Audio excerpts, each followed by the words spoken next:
시청자 여러분 안녕하십니까. 돈과 세상이 보이는 시간 아침경제 골든타임 박현진입니다. 안녕하십니까. 강수진입니다. 오늘도 알찬 소식들 준비했습니다.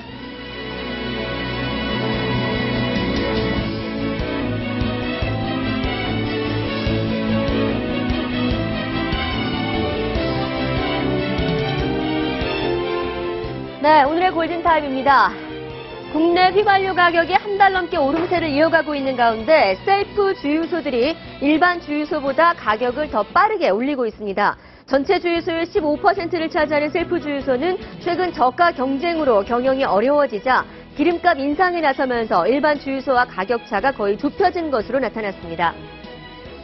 일광 폴라리스 이규태 회장을 협박한 혐의로 검찰에 송치된 방송인 클라라가 이규태 회장이 오히려 자신을 협박했다며 대화 녹취록을 채널A에 단독 공개했습니다.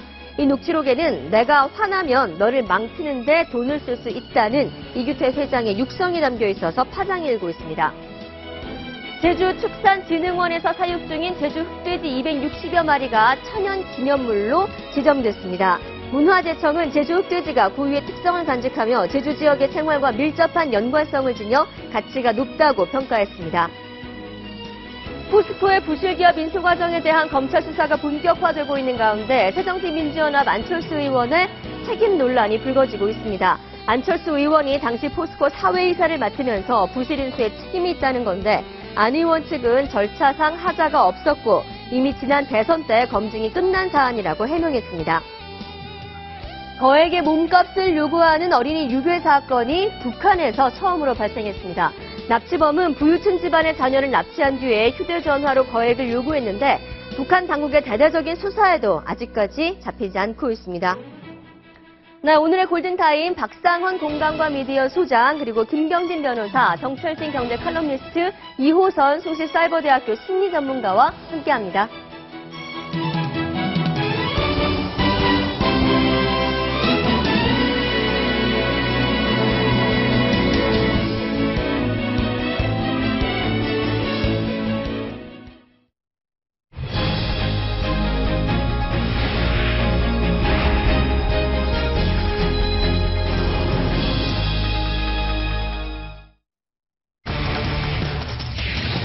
역주행 셀프 주유소.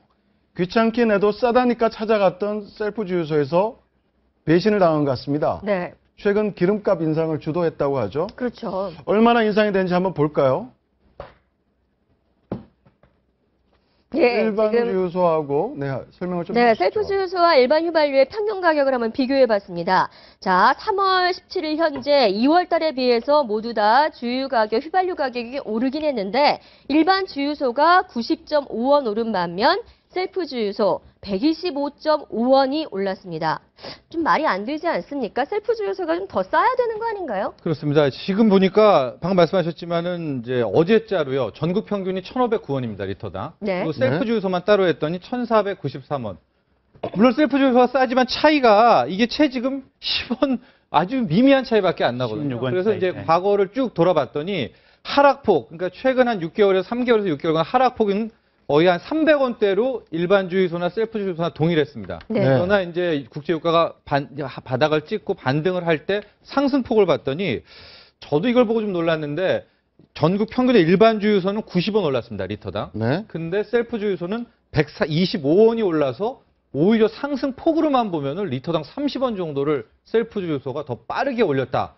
이래서 셀프 주유소한테 배신당했다. 네. 보도가 좀 나오고 있는 겁니다. 네, 가격 차가 크게 줄어든 거죠. 네, 그렇습니다. 그러니까 30원 더 인상을 했기 때문에. 예, 빠르게 올려가지고요. 이런 가격 인상 납득할 만한 이유가 있습니까? 셀프 주유소가 이렇게 가격을 더 올리게 된. 지금 분석이 나오는 것은 이제 가격 이제 하락되지 않았습니까? 네. 국제유가 떨어졌을 때 예. 아마 셀프 주유소들끼리 저가 경쟁을 했던 것 같습니다. 그래서 그때 출혈 경쟁이 좀 있었고 마진을 극심하게 줄였기 때문에 이제 국제유가가 바닥을 찍고 올라올 때 그동안에 손해를 봤던 이제 셀프 주유소들이 너도 나도 먼저 이 유가를 이제 올렸다. 그래서 네. 이 셀프 주유소가 지금 가격 매력이 이렇게 사라진 것이다라는 분석이 나오고 있는데 실은 그 내막은 영업이익의 그 내막은 그 누구도 모르는 거죠. 네, 이 가격 관리를 이게 주유소가 자체적으로 하는 거죠. 지금 현재로서는. 그렇죠. 예, 자율적으로. 그래서 주유소가 의외로 과거에는 주유소 하나 가지고 있으면 예. 뭐 집안 식구들 먹고 사는데 전혀 지장이 없다라고 그랬는데 네. 최근 4, 5년 전부터 주유소 폐업하는 데 많습니다. 네. 그래서 이 시골에 있는 오지라든지 조금 목이 안 좋은 주유소 같은 경우는 망해서 폐업하는 주유소가 많고요. 셀프 주유소가 저렇게 이제 어떤 가격 차이가 이제 적게 난다면? 적게 나는 이유가 결국은 그만큼 마진이 박할 수밖에 없다. 네. 근데 이제 그럼에도 불구하고 아직까지는 셀프 주유소가 싸기는 좀 쌉니다. 16원 예. 정도 싼데 예. 과거에 이제 유가 떨어지기 전에는 한 50원 정도 더 쌌거든요. 그렇죠. 근데 그 차이가 이제 너무 줄어지다 보니까 셀프 주유소와 일반 주유소의 차이가 거의 없어진 것이 아니냐. 또 주유소 자체의 이문도 전체적으로 너무 박한 상황이다. 지금 이렇게 평가되는 것 같습니다. 7만 원 정도 주유했을 때 한 400원? 네. 싸다고 정말 하니까 미미한 그렇죠. 굉장히 큰 차이가 없는 거죠. 예. 근데 이제 그러니까 자체적으로 이렇게 자칫 넣는 거에 비해서는 네. 가격 차이가 크지 않는 것 같습니다. 그리고 셀프 주유소들 이용해 보셨겠지만 셀프 주유소에서 만약에 세차를 하게 되면 세차한 이후에 차에 묻어있는 물 같은 것도 저희가 직접 닦아야 하지 않습니까? 그것도 그런 데에 셀프예요. 비해서 가격 차이가 예. 너무 미미하다라는 생각이 좀 들어요. 예. 저는 개인적으로 손재주 갖고 이런 걸 좀 귀차니즘에 속하는데 네. 주유소를 가보면 처음에 그냥 당황을 했습니다. 내려서 뭐 카드 결제를 어떻게 하는지 뭐 네. 주유구를 열고 이러면 차이가 좀 많이 나야 정상인 것 같은데. 왜냐면 일반 주유소 가면 가만히 앉아서 뭐 재떨이도 비워주고 휴지도 버려주고 물도 그렇죠. 하나씩 주고 하는데 저건 직접 다 해야 되기 때문에. 근데 가격 차가 별로 안 난다면 일종의 사기 아닌가 저게. 네, 네. 들 같은 경우는 아무래도 좀 싼 데를 찾아다니게 되잖아요. 그렇죠. 그러니까 그 동네에서 셀프 주유소는 주부들이 제일 많이 찾는 장소 중에 하나예요. 요새는 아이들 뭐 학원에 데려가고 이러면서 많이 사용을 하는데 엄마들 하는 얘기가 뭐냐면 그 전에 그 늘 사용하던 셀프 주유소하고 그 전에 가지 않던 주유소하고 이제 차이가 없어서 그냥 가까운 데 간다 이런 얘기를 하거든요. 서비스를 받으면서 주유를 그렇죠. 하겠다. 그렇죠. 네네. 근데 셀프 주유소만 배신한 게 아닙니다. 돈 다 받고 휘발유 적게 준 주유소도 네. 이번에 많이 좀 네 군데가 적발이 됐는데요.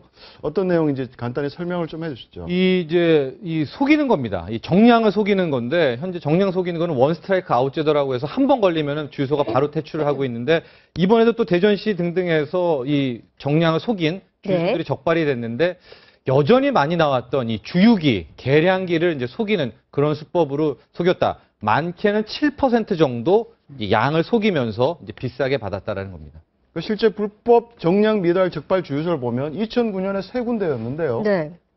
그러니까 2013년에 81군데. 네. 굉장히 많이 늘어났죠. 그러니까 30배 가까이 늘어난 것 같아요. 그러니까 아까 말씀드린 대로 이 주유소의 이 이문 마진이 박하다 보니까 저런 방식으로라도 이득을 취하겠다라는 거고요. 네. 방금 정철진 교수께서 말씀하신 대로 많게는 7%, 적게는 한 2, 3% 정도거든요. 그러다 네. 보니까 소비자 입장에서는 이게 그 미미한 차이를 사실은 쉽게 알아차릴 수가 없습니다. 그래서 조금씩 속여 먹는 건데 네. 지금 석유관리소라고 하는 데서 경찰하고 이번에 합동 단속을 했는데 네. 대전 지역에서 한 5군데를 단속을 했다는 것 같아요. 네. 그래서 이 주유기의 메인보드에 어떤 프로그램을 교체해가지고 그렇게 미세하게 속여먹는 이런 걸 발견했다. 아니, 그 셀프 주유소 인상한 것은 인상한 건데 이건 사기죠, 사기. 그렇게 네. 인상하고 있으니 예. 결이 약간 다르긴 한데 예. 기계 자체가 다른 거죠. 그렇죠. 그러다 보니까 소비자들 사이에서는 뭐 5만 원이나 3만 원은 일반적으로 많이 하는 가격대 아닙니까? 네. 그러니까 그 가격을 피해서 해라. 예. 그러니까 뭐 7만 원이나 뭐 6만 원 이런 가격을 하면 맞춰놓지 못한다. 이런 얘기도 돌고 있어요. 그러니까 정확히는 예. 이제 저 얘기를 하더라고요. 미터 단위로 넣어놔. 그렇죠. 50m를 넣어주세요. 뭐 200m를 넣어주세요. 이렇게 한다든지. 아예 리터 예. 많은, 네. 그러니까 뭐 가격 단위가 아니고 네. 리터 단위로 넣어주면 비교를 할 수 있다. 네. 방금 강수진 앵커가 좋은 지적하셨는데 네. 그 4만 뭐 이런 만 원 단위로 특이한 가격 주문이 하나 있고 우리 네. 김명진 변호사님 말씀대로 리터를 하는 겁니다. 그러니까 많이 넣는 게 하지만 30리터 정도 될 것 같거든요.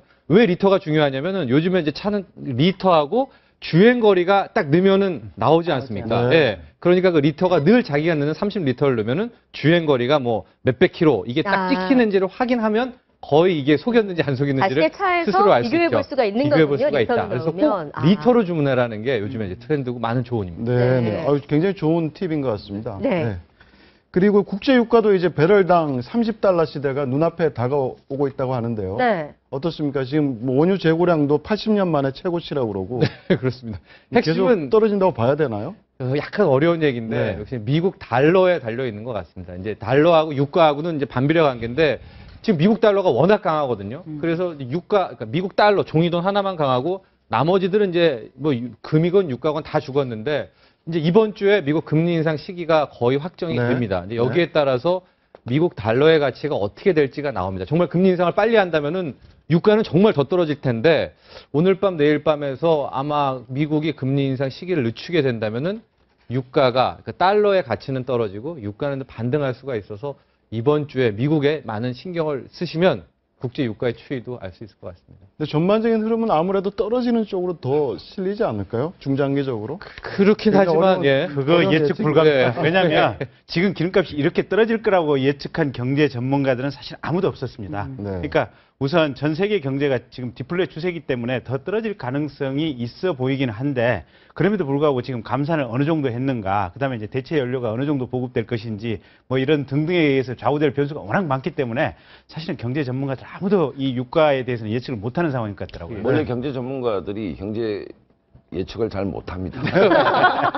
네, 네, 잘하겠습니다. 네, 다음 기름값 주제 좀 떨어졌으면 넘어가겠습니다. 좋겠네요. 네, 다음 주제 보여주세요. 네, 흑돼지 식당 사라지나. 맛도 좋을 뿐 아니라 콜레스테롤 수치를 낮춰주고 네. 피부 미용에도 좋다는 제주 흑돼지가 천연 기념물로 지정됐습니다. 이제 제주 흑돼지 먹으면 안 되는 겁니까? 어떻습니까? 아니요, 그런 건 아니고요. 그 제주도에 있는 축산진흥원 내부에서 사육하고 있는 260마리 정도에 대해서만 천연기념물로 지정이 됐기 때문에 네. 제주 전통 흑돼지라고 하더라도 밖에서 사육하는 부분은 충분히 먹을 수가 있는 거고요. 네. 근데 이제 일반적으로 제주도에 있는 흑돼지는 일반 흑돼지 사육하고 있는 흑돼지하고 약간 다르답니다. 그러니까 전통 흑돼지가 이번에 이제 천연기념물로 지정이 됐는데 이건 좀 천천히 성장하고 성장이 다 됐다 그래서 사실은 일반 흑돼지에 비해서는 체중도 적고 그러니까 유전적인 어떤 종의 품질이 조금 다르다는 것 같고요. 그래서 일반 식당에서 그냥 흑돼지 주문해서 드시는 것은 전혀 부담 없이 드셔도 될 것 같습니다. 근데 처음 이 뉴스를 접하고 이제 우리 흔히 간판 보잖아요. 제주 흑돼지. 네. 그 자영업자들은 굉장히 놀랐을 것 같아요.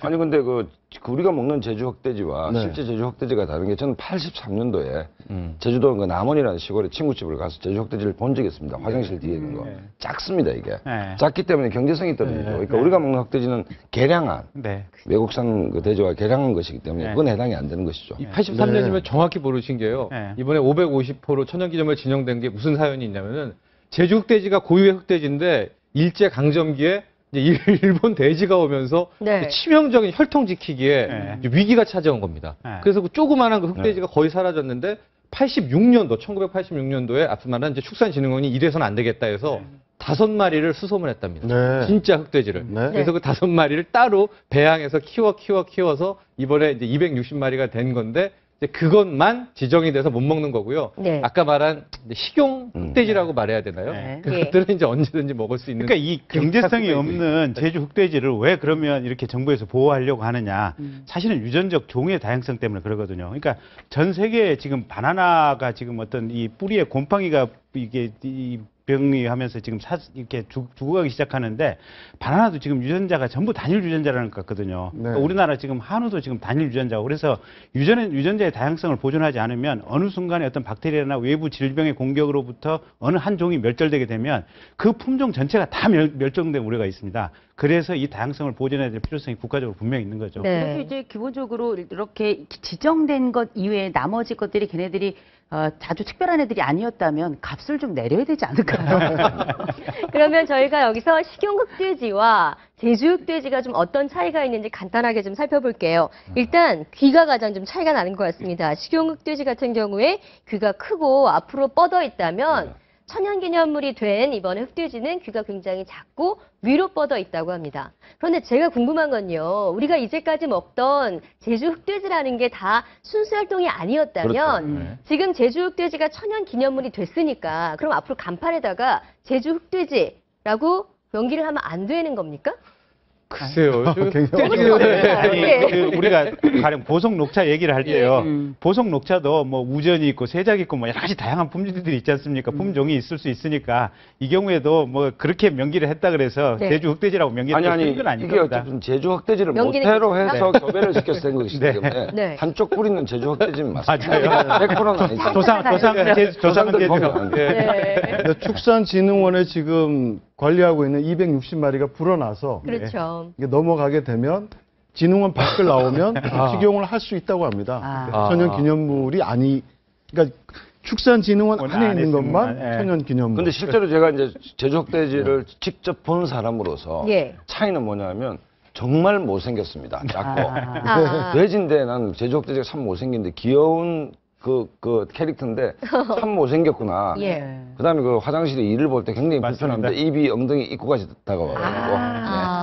저게요. 팬이어서. 그러니까 저희 70년대, 80년대 초반까지만 해도 제주도에 수학여행을 가면 이제 이 화장실 뒷간을 가면 쟤들이 저 밑에 있었던 존재들이거든요. 그 얘기하신 거죠. 예. 지금. 예. 네, 알겠습니다. 네. 그래서 지금 나눠봤던 얘기를 주제로 저희가 네. 한번 퀴즈를 한번 내보도록 네, 오늘의 돈 하겠습니다. 버는 퀴즈 여기서 나갑니다. 자, 상품권 챙길 수 있는 돈 버는 퀴즈. 오늘 문제 보시죠. 예, 문화재청이 17일 천연기념물로 새롭게 지정한 동물은 무엇일까요? 1번 제주 흑돼지, 2번 진돗개. 네, 골든타임 홈페이지 게시판에 오늘 낮 12시까지 정답 남겨주시면 되고요. 정답자 가운데 추첨 통해서 매일 한 분께 5만 원 상당의 백화점 상품권 드립니다. 당첨자는 내일 저희 방송 중에 발표를 할 예정이니까 여러분의 많은 참여 바랍니다. 오늘 이렇게 문제를 예. 내시면서 흑돼지 식당 사라진다 자막이 같이 있습니다. 그러니까 끝나고 바로 나가는 게 좋은지 좀 생각해봐야 될 것 같아요, 저희가. 네. 자, 돈 보이는 비법 코너로 넘어가죠. 자, 비싼 전세금 때문에 요즘 골치 아픈 분들 정말 많으시죠? 오늘 돈이 보인다 코너에서 이 똑똑한 임차인 되는 법에 대해서 알려드린다고 합니다. 함께 보시죠. 네, 비법 공개 돈이 보인다. 오늘 알려드릴 비법은 똑똑한 임차인 되는 법입니다.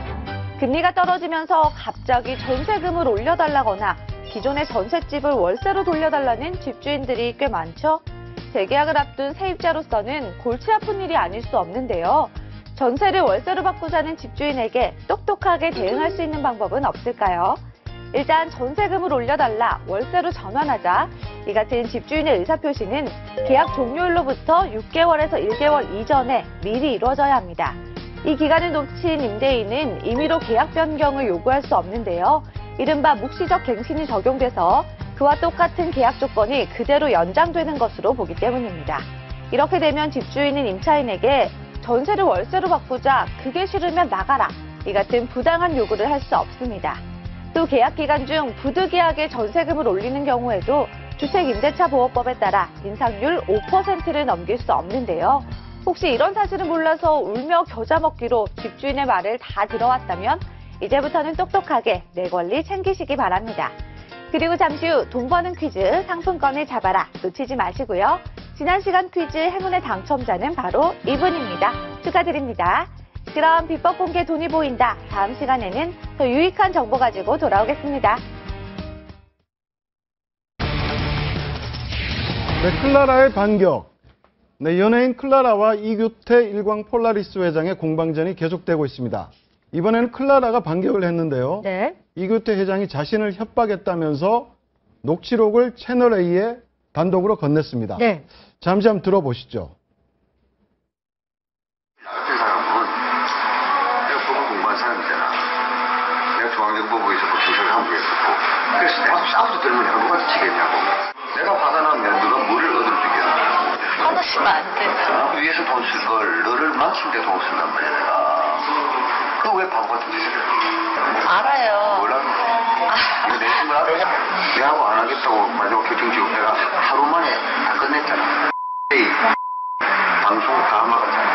그거 안 됐잖아 이게. 그 얘기하는 거야. 내가 마음 먹으면 너는 지금 몰라. 내가 누군지를 네가 몰라. 네가 움직이고 네가 카톡 보낸 거 네가 다른 전화로 해갖고 해도 난 다 볼 수 있는 사람이야. 그거 자꾸 내가 모른다고 생각하지. 왜 자꾸 나를 속이냐고. 이번 녹취록은 채널A가 단독으로 입수한 겁니다. 예. 굉장히 어떻게 보면 있는 그대로 날 것이 다 공개가 예. 됐는데요.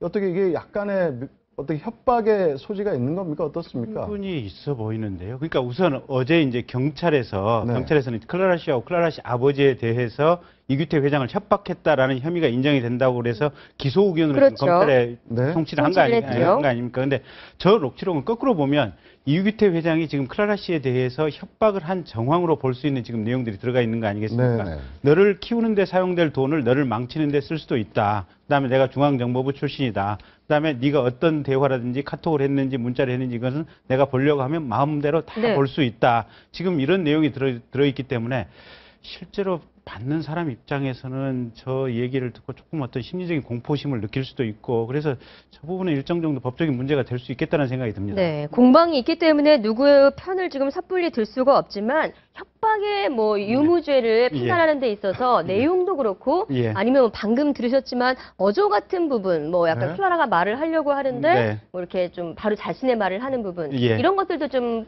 그러니까 포함이 과연 되나요? 이제 본인이 과연 이제 일반인들 입장에서는 과거에 중앙정보부에 근무했다라고 하는 것들이 그렇게 편히 대할 수 있는 부분은 아니거든요. 그러니까 예. 전직이 무엇이었다라고 얘기하는 부분들, 그 다음에 너를 망칠 수도 있다라고 하는 얘기하는 부분들, 예. 그 다음에 너의 모든 것을 내가 알려고 하면 다 알 수 있다고 하는 부분들, 저런 부분들은 듣기에 따라서는 지금 말하는 주체가 이규태 씨라는 점을 고려한다면 좀 상당히 좀 불편하게 들릴 수 있는 측면이 있지 이게 않나 이규태 싶습니다. 회장한테는 굉장히 좀 불편한 것이 뭔가 하면 이거 네. 자체가 유무죄하고 관계없이 차원이란 방산비리로 지금 구속이 되어 있는 거 아닙니까? 그렇죠. 그러면 대중의 시선에 사라져야 이 네. 법리적으로 풀어나갈 수 있지 않겠습니까? 예를 들어서 뭐 꼭 무슨 로비를 한다는 네. 개념이 아. 아니더라도 조용해져야 예. 이 법적 공방에 집중하면서 뭐가 되는데 이게 지금 사족 같은 예. 그렇지만 대중들이 훨씬 관심 많은 예. 별거 아니지만 법적으로 보면 이 지금 두 문제가 가지 사안이 동시에 동시에 진행되고 터지고 있기 때문에 네. 이규태 회장은 답답한 것이 개인적으로 보면 좀 조용히 돼서 법적으로 좀 풀어갔으면 좋겠는데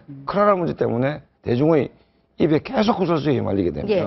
사실 그 본 재판에도 몸통은 문제를- 방산 비리인데 그렇죠. 네. 클라라 이야기가 계속 나오고 있는 제가 거죠. 이규태 회장 변호인이라면 이 클라라 부분은 저쪽에서 지금 전속을 풀어달라는 거거든요. 근데 예. 처음에 카톡을 보냈다든지 초기에 지금 언론에 노출된 내용을 보면 문제는 클라라 씨 쪽에 분명히 있지 않았나 싶은 생각이 이제 예. 분명히 드는 거거든요. 근데 이규태 회장 입장에서 이걸 털어버리는 게 좋지 않을까 그렇죠. 싶어요. 사실 어제가 굉장히 미스테리했었습니다. 어제 뭐냐면은 그 클라라 씨하고 클라라 씨 아버지 코리아나 이승규 씨가 보낸 그 내용 증명을 가지고 이제 협박 혐의로 기소를 했단 말이죠. 근데 그렇죠. 이때 많은 대중들이 지금 이규태 회장 체포돼가지고 방산비리 한참 바쁠 텐데 왜 이쪽에서 뜬금없이 성동역소처럼 클라라 문제를 소송을 또 걸었을까? 그러니까 그러니까 이게 오히려 또 고도의 전술 아니냐는 얘기도 실은 어제 미스테리처럼 돌았었는데 예. 클라라 쪽도 또 호락호락하지 않은 게 또 하루 만에, 그렇죠? 만 하루 만에 저런 녹취록을 또 갖고 있다가 뿌리게 공개되고 정말 이게 점입가경으로 방송비가 별도로 근데 이번 또 풀어가고 녹취록 있는 것 공개가 같아요. 클라라에게 좀 유리하게 작용할 수는 있습니까? 그렇게 보이네요. 그러니까 맞소송을 할 수 있는 예, 건가요? 그러니까 클라라 씨 쪽 얘기는 자기들이 이규태 씨가 전직이 경찰이라는 것을 알고 있다. 그렇기 때문에 경찰에 이 자료를 냈을 경우에는 전혀 의미 없이 어떻게 보면 참고를 안 해줄 것 같기 때문에 경찰에 제출을 안 하고 이 시점에 지금 언론에 공개를 했다. 이렇게 얘기를 하는 것 같거든요. 네. 근데 전체적으로 초기에 카톡 메시지 이 분위기를 보면 사실 예. 클라라 씨 측도 싹 그렇게 깨끗하거나 깔끔해 보이진 않아요. 전체적인 느낌은. 그 이번 네. 공방 과정에서 나이를 속인 것도 좀 네. 드러난 것 같고 어떻습니까? 클라라 이 연예인 뭐 심리 상태라든지 그동안 쭉 일단은 보시면 뭐 클라라 씨 같은 경우 이번에 이런 녹취록 공개가 일단은 뭐 긍정적으로 클라라 씨 쪽으로는 작용을 할 것 같아요. 왜냐하면 이미 방산 비리로 여러 가지 구설수에 올라 있는 사람인데다가 네네. 그 사람이 더군다나 이제 갑과 을의 관계에서 협박을 한 거잖아요, 사실상. 그래서 이런 협박 관계에서 그 대중들이 얻을 생각은 뭐냐면 이 사람은 이제 협박까지 해? 나도 이렇게 눌려본 적이 네. 있는데 이제 아마 이런 생각은 하게 될 것 같고요.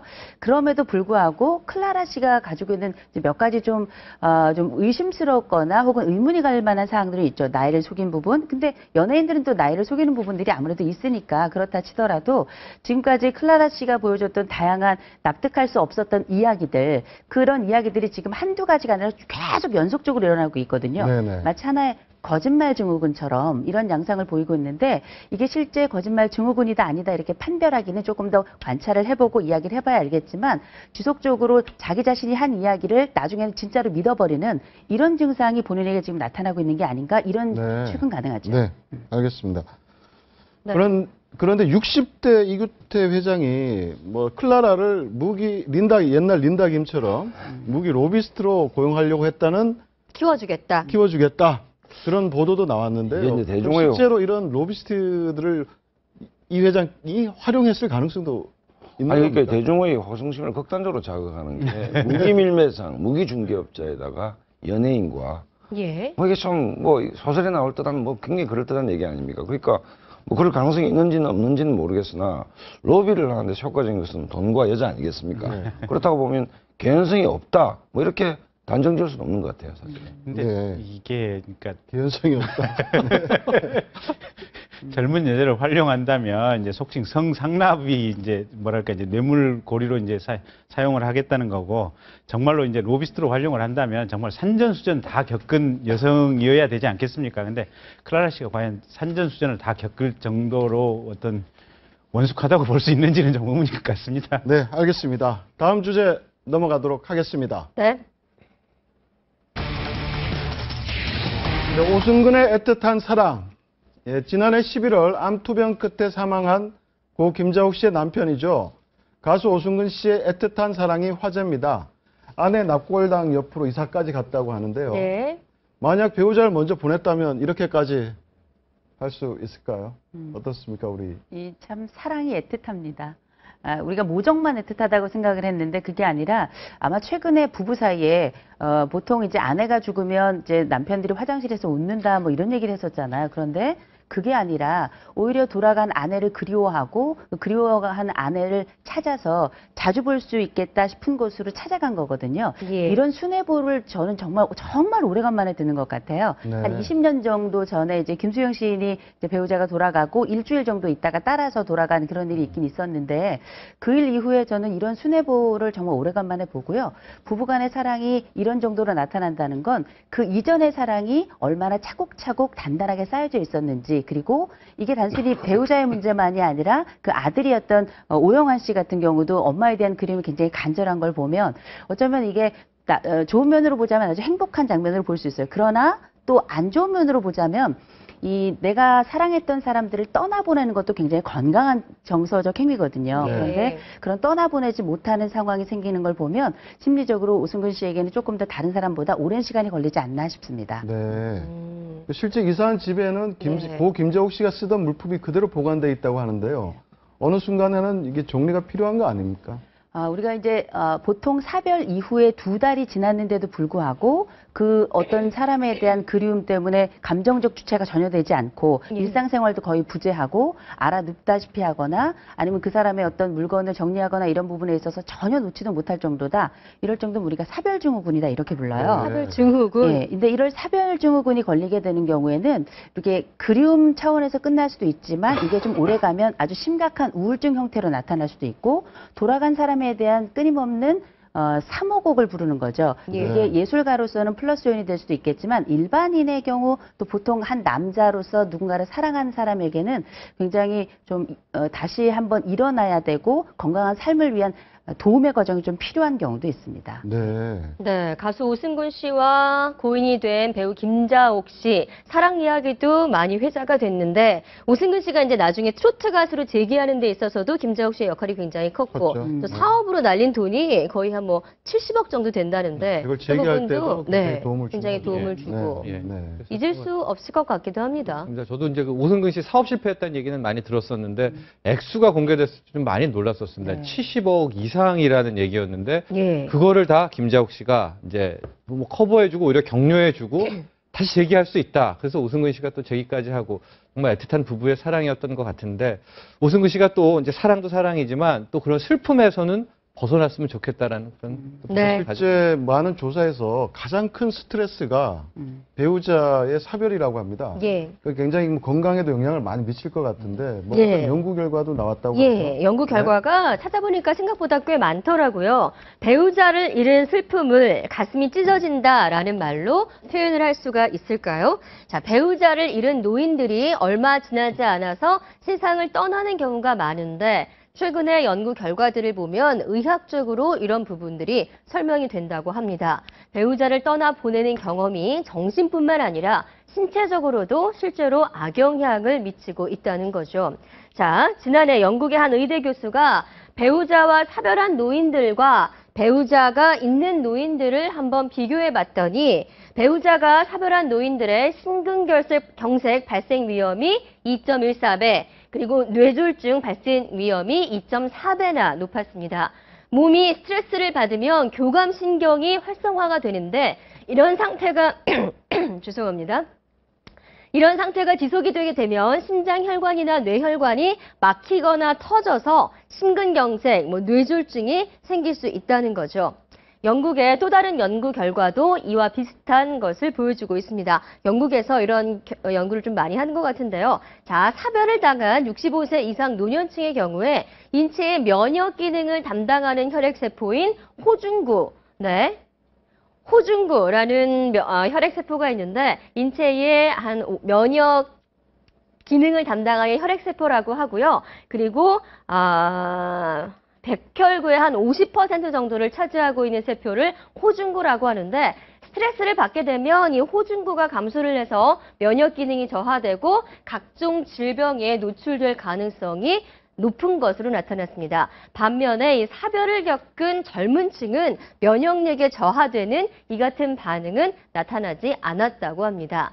네, 사랑하는 사람의 죽음을 인정하고 상실된 상태를 안고 살아가는 것. 네, 이우선 선생님, 좀 노년층에게는 조금 더 이런 일이 힘든 것 같다라는 생각이 듭니다. 맞습니다. 지금 우리가 이제 전 세계적으로 사용하고 있는 스트레스 지수라고 하는 게 있는데요. 그게 이제 여러 항목별로 우리가 겪게 되는 일상 생활들을 조건별로 이렇게 나눠놓고 거기에 따라 점수를 매겨놓은 거예요. 100점 만점인데 그 중에 배우자 사별이 100점 만점에 100점입니다. 네. 굉장히 높은 점수, 아주 최고 점수를 맡고 있는데 네. 그만큼 스트레스가 지수가 높은데 문제는 뭐냐면 젊은 시절에 우리가 상처나 아니면 남편을 아내를 잃을 수도 있고 남편을 잃을 수도 있는데 나이가 들어서 남편을 잃거나 아내를 잃는 이런 배우자를 잃는다는 건 굉장히 많은 것을 잃게 되는 것 중에 하나인 게 일단은 그 사별의 슬픔과 더불어서 내가 신체 노화를 경험하게 돼요. 네. 그래서 심장은 이미 약해져 있고 모든 장기가 다 수축하는 반면 심장 하나만 딱 붙게 되거든요. 그런데 이 상황에서 교감신경이 계속 활성화된다는 건 심장에 막대한 부담이 계속 지속적으로 이어지는 거고 아까 말씀드렸던 사별증후군이 한 2달 이상 지속된다는 건 거의 내가 가지고 있는 행복감을 나타내는 세로토닌 지수라고 있어요. 세로토닌 지수는 거의 완전히 바닥까지 떨어지게 되는 거고 실제 상승하게 될 경우에는 심장에 압박감이 오게 되니까 네. 이런 압박감이 그 노년기에 접한 사람들에게는 심근경색이라든지 아까 말씀하신 뇌졸중이라든지 이런 아주 치명적인 질환 이런 것뿐만 아니라 일상생활에 거의 무너져 버리면서 심각한 우울을 경험하는 경우도 굉장히 많습니다. 네, 알겠습니다. 네, 얘기 잘 들어봤고요. 다음 주제 한번 넘어가 보도록 하겠습니다. 예, 안철수 포스코 유탄, 포스코 비리 수사 과정에서 새정치민주연합 안철수 의원의 책임 논란이 불거지고 있습니다. 2010년 당시 문제가 됐던 성진지호텔, 네.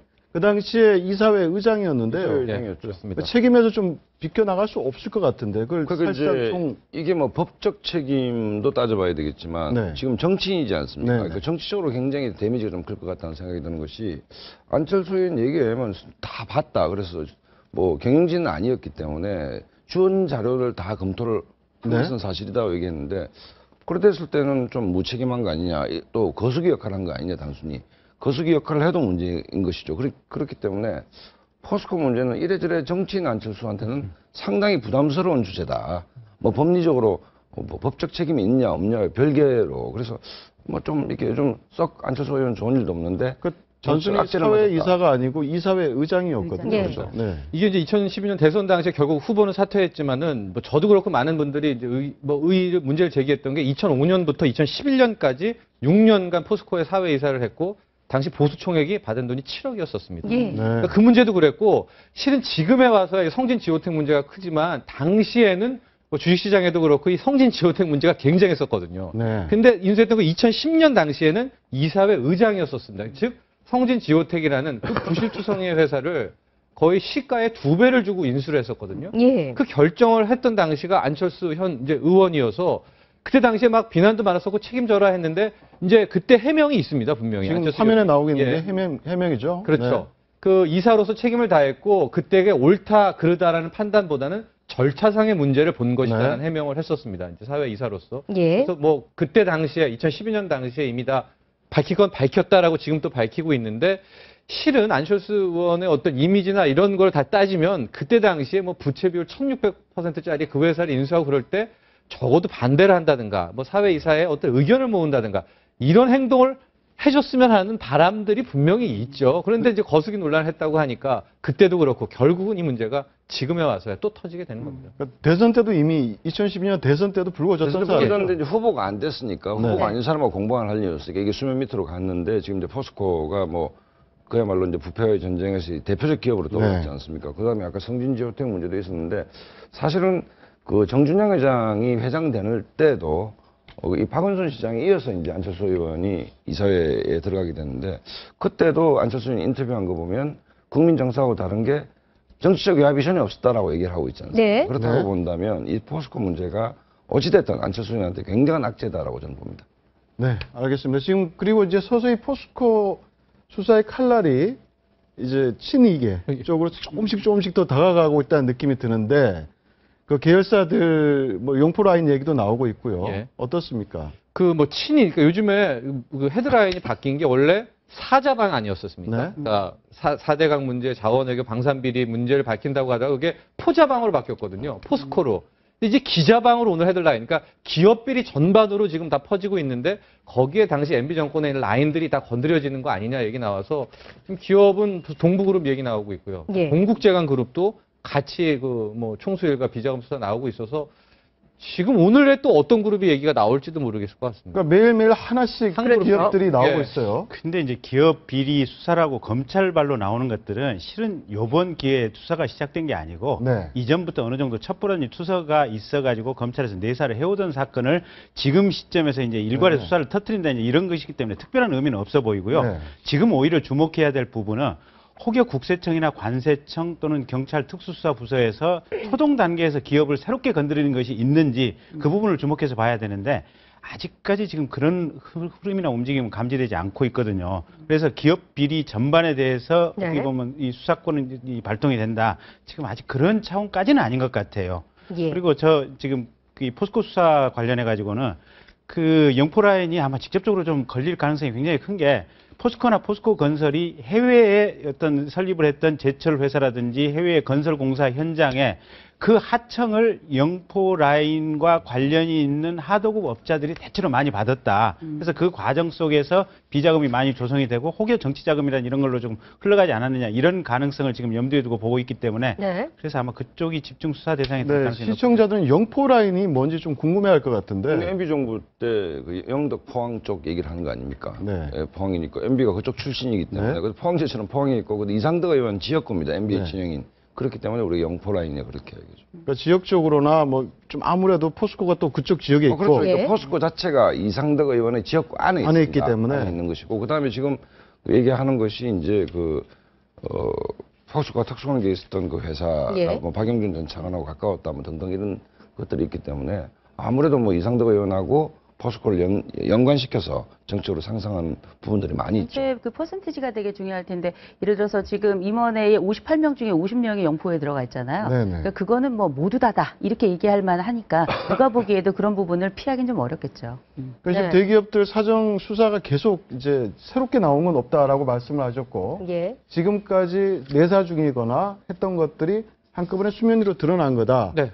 라고 얘기는 했지만 제게서는 지금 그렇게 받아들이고 있지 않거든요. 네, 그렇죠. 근데 신세계그룹, 동부그룹, 동국제강그룹은 실은 뭐 증거가정보지에서 한 1년 반, 2년 전부터 계속 얘기는 나왔던 게 맞습니다. 그러니까 말씀하신 것처럼 여기까지 또 앞으로 나올 두세 개 그룹 정도, 뭐 동양이라든가 STX, 여기까지는 좋다. 그랬는데 만에 하나 새로운 그룹이 나올 경우에는 제게는 이 충격을 거의 감당하지 못할 것 같습니다. 왜냐하면 이건 정말 새로운 수사가 시작됐다는 거죠. 제일 주목해서 봐야 될 게요. 국세청 조사국하고 관세청 수사부서 아. 이 두 군데를 제일 봐야 됩니다. 근데 사실은 국세청보다 더 무서운 게 관세청이거든요. 요새는 재벌들이 대부분 비자금을 해외로 빼돌려서 해외에서 지금 비자금 조성을 하는데 네네. 그 물기를 정확히 들여다보고 있는 유일한 기관이 관세청입니다. 네. 그래서 관세청이 움직이면 사실은 기업 전체가 지금 분해될 수 있는 그런 정도로 사안이 큰 사안이기 때문에 관세청 수사과가 어떻게 움직이는지 이 부분하고요. 국세청 조사국 이 두 가지 흐름을 좀 언론에서 보시면 될 것 같습니다. 네, 알겠습니다. 앞으로 이어질 대기업 수사 한번 예. 지켜봐야 될 것 같습니다. 다음 주제 넘어가겠습니다. 네, 외교가 미인순환사 이 얘기로 한번 이어가 보겠는데요. 사드 고고고도 미사일 방어체계 한반도 배치에 대해 공개적인 반대 의사를 표명한 루젠차오 중국 외교부 부장 조리가 예. 나경원 국회 외교통일위원장 외모에 대한 발언을 해서 네. 좀 화제 올랐죠. 예. 직접 한번 먼저 네. 들어보시죠. 들어보시죠. 네. 네. 非常感谢这个罗新任委员长郭荣来会见我， 예방하시겠다고 해서 이력을 보니까 대변인을 아주 오래 하셨더라고요. 저도 초선 때 대변인을 굉장히 오래 했었습니다. 그래서 공통점이 있어서 오시라고 했었습니다. 我想，如果是咱们两个同时站在这个发布台上的话呢，记者们更愿意看你啊。中国现在有一句。 예, 바로 저 발언이죠. 류젠 네. 차오의 미인 발언입니다. 외교관에서는 그렇게 미인, 뭐 여성에 대해서 미인이다, 예쁘시다라는 발언이 결례가 될 때가 결례일 있어요. 수도 있는데 저 맥락으로 보면 제가 볼 때는 네. 뭐 큰 결례 덕담 수준 아닙니까? 같이 대변인이 돼서 브리핑을 한다면 위원장님만 보게 될 것 같다는 거니까 네. 결례인가요? 결례까지는 아닌 것 아닌 것 같아요. 같아요. 예. 맥락으로 보면. 그러니까 덕담하는 것이고 그다음에 저 양반이 차관보급인데 직업외교관이 그렇게 그 어리석은 실수를 할 그 가능성은 별로 없어 보입니다. 그렇기 때문에 저 맥락은 본다면 저게 뭐 결례인가? 저는 개인적으로 생각이 듭니다. 살짝 비틀어서 보자면 예, 개인적으로는. 비틀어서 그게 뭐 전체적인 의견은 아니겠지만 일테면 이게 공식적인 자리였고요. 특별히 이제 함께 그 동등한 위치에 있을 때 그 어떤 누군가의 외모라든지 예. 이런 부분, 특별히 여성의 외모를 언급한다는 거는 그 상대적으로 물론 이렇게 좋은 표현일 수도 있겠지만 사실상 내가 당신을 어떤 대표급으로 본다라기보다는 그냥 하나의 그 여성적인 측면을 더 강조해서 본다 이렇게 다른 측면으로 볼 가능성도 조금 있긴 있죠. 그러니까 이런 논란이 일어나는 건데 지금 제일 이제 중요한 건 우리 박상원 선생님 말씀하신 것처럼 전체 맥락이 어떻게 됐냐도 굉장히 중요하고 그때 분위기를 하나의 문장만으로 해결할 수는 없어요. 그러나 전반적으로는 굳이 그런 이야기를 하지 않았다면 더 좋지 않았겠나 그렇죠. 이런 생각이 들어요.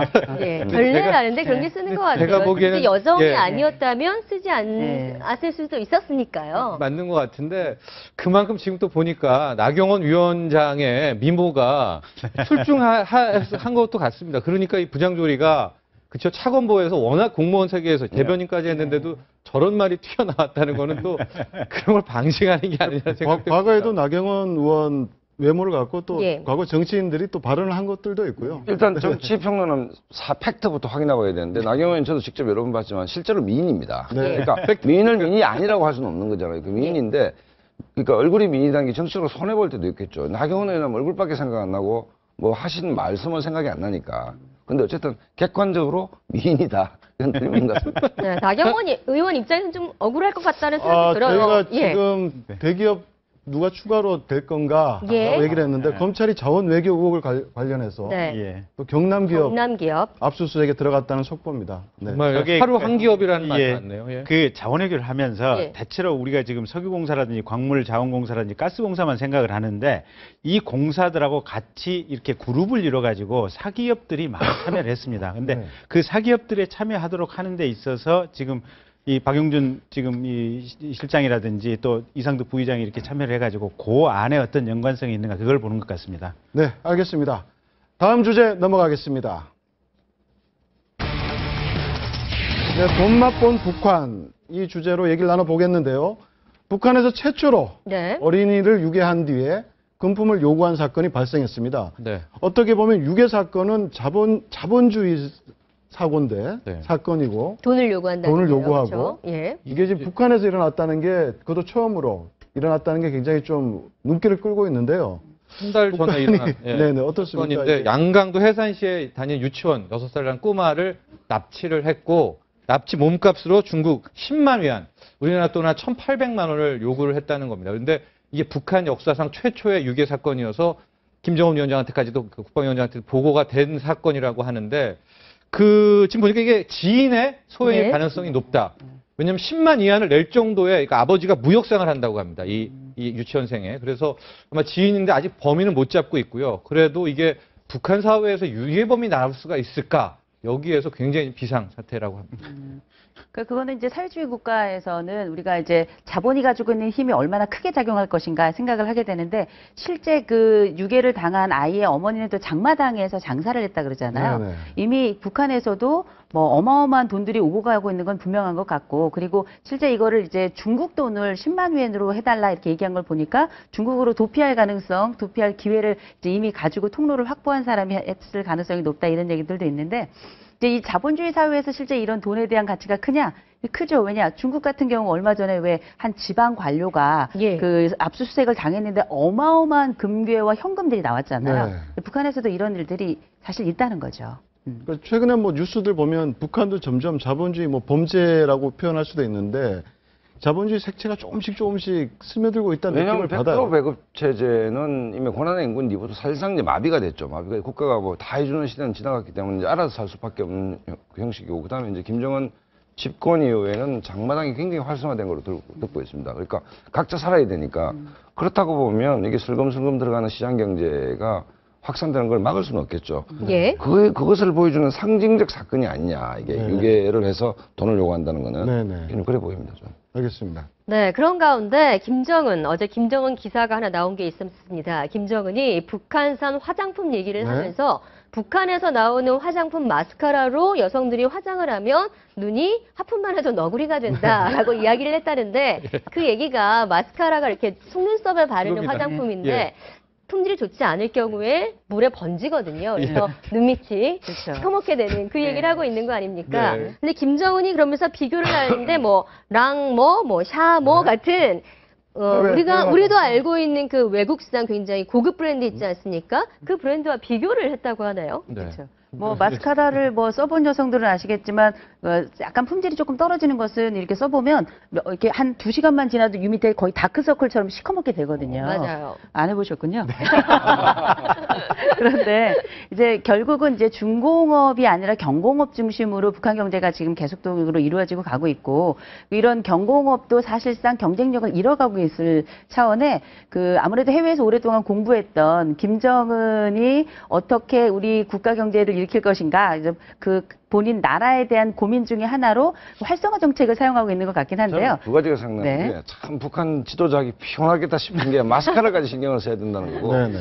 또 하나는 부인이나 여동생의 네. 남자들은 모르거든요. 마스카라를 어디서 쓰는지도 모르는데, 그러니까 아마 김여정이나 이설주가 그런데요. 이설주나 보면서 김여정이 써봤으니까 지도자가 알것 이거 같은데. 문제 있다. 네. 그러니까 자기가 그렇게 했을 가능성이 그 크다. 코멘트도 아마 리설주에 그렇죠. 네. 하품하면 너구리는 된다라는 네. 거를 네. 김정은 위원장이 굉장히 어떻게 세밀한 알겠습니까? 부분이에요. 예, 세밀한 그 코멘트를 직접 했다는데 좋은 많이 받았을 것 같고, 이설주는 뭐 설화땡이라고 하죠. 네, 설화땡. 우리나라 브랜드를 굉장한 매니아. 직접 사용하고 근데 이런 해외 화장품이 북한으로 어떻게 들어가고 있나요? 여러 만원으로 들어가겠죠. 이설주는 쓰고 있는 겁니까? 실제 쓰고 있는 것 같고. 아니, 그거는 이제 그 최고 그 1호 동지 가족들은 직접 당에서 관리해서 가져가니까 뭐 캐비어라든지 뭐. 그건 당연히 쓸 수 있을 것 같고. 그렇죠. 그 전에도 어떤 일반 북한 주민들도 쓰는 것 같아요. 장면에서 리설주가 이렇게 해외에서 굉장히 유명한 브랜드의 가방을 들고 나와가지고 화제가 된 적이 있었거든요. 그러니까 그런 거 보면 그런 물건들이 실시간으로 들어가고 있는 건 맞는 것 같아요. 네. 혹시 좀 직구를 애매한 해보고 게 있습니까? 김정은이 자본주의에 대해서 항상 비판하고 하면서 이렇게 뭐 해외 유명한 화장품과 비교까지 하는 건 좀 납득이 가지 않고, 북한 주민들은 과연 어떻게 받아들일지 좀 애매한 북한 부분도 주민이 있어요. 아니고 예. 부인이나 여동생의 불만을 대신 표현하는 것이다. 주민들이 뭐 저걸 외제 화장품 랑모를 어떻게 쓰겠습니까? 주민들은 모르니까. 모르죠. 예. 샤머 랑모를 어떻게 북한 주민들이 쓰겠습니까? 근데 분명한 건 사회주의 체제 무결점만을 선전했던 네. 그 선대와는 달리 아무래도 이 자본주의 바람을 어느 정도 이렇게 받아들이려고 하는 모습은 분명한 것 같습니다. 네. 네, 다음 주제 넘어가겠습니다. 네. 네, 죄송합니다. 네, 저희 다음 주제, 오늘 준비한 주제는 모두 다 끝이 네. 난 것 같고요. 예. 저희 오늘 네 분과 함께 즐거운 말씀 나눠봤는데 여기서 인사드리도록 하겠습니다. 감사합니다. 감사합니다. 네, 오늘 돈 버는 퀴즈 상품권을 잡아라 다시 한번 나갑니다. 자, 오늘 문제 소개해 드릴게요. 네, 문화재청이 17일 천연기념물로 새롭게 지정한 동물은 무엇일까요? 1번 제주흑돼지, 2번 진돗개입니다. 네, 오늘 낮 12시까지 저희 골든타임 홈페이지 게시판에 올려주시면 되고요. 당첨자는 저희가 내일 저희 방송 시간에 발표를 해드리도록 하겠습니다. 많은 참여 부탁합니다. 네, 골든타임 오늘 여기까지입니다. 고맙습니다. 고맙습니다.